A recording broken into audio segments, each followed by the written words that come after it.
கார்த்திகை தீப திருவிழாவையொட்டிய திருவண்ணாமலையில் மகாதீபம் ஏற்றப்பட இருக்கும் கொப்பரை அண்ணாமலையார் மலைக்கு கொண்டு செல்லப்பட்டது. மேலும் தகவல்களை தருகிறார் எமது செய்தியாளர் பாண்டியன்.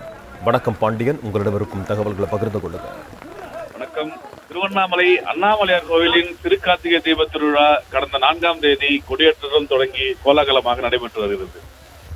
நாளை 11ஆம் தேதி மகாதீபம் ஏற்றப்பட உள்ள நிலையில் இன்று அதிகாலை மகாதீப கொப்பரைக்கு அண்ணாமலையார் கோவிலில் சிறப்பு பூஜைகள் செய்யப்பட்டு பின்னர் கொட்டு மழையிலும் ஊழியர்கள் தோய சுமந்தவாறு கொப்பரையை மலை உச்சிக்கு கொண்டு செல்லும் பணியில் ஈடுபட்டு வருகின்றனர். குறிப்பாக அம்மணியம்மன் கோபுரம் வழியாக வந்து பேகோபுரத்தெரு, முளைப்பால் தேசம், கரும்பாறை, விருப்பாச்சிக்குவை வழியாக தற்போது மலை உச்சிக்கு கொப்பரையை கொண்டு செல்லும் பணிகள் நடைபெற்று வருகிறது. இந்த கொப்பரையில் மாலை 4500 கிலோ நெய் பயன்படுத்தப்பட்டு 1500 மீட்டர் காலாத்துணிகள் பயன்படுத்தப்பட்டு மகாஜோதியானது ஏற்றப்பட உள்ளது.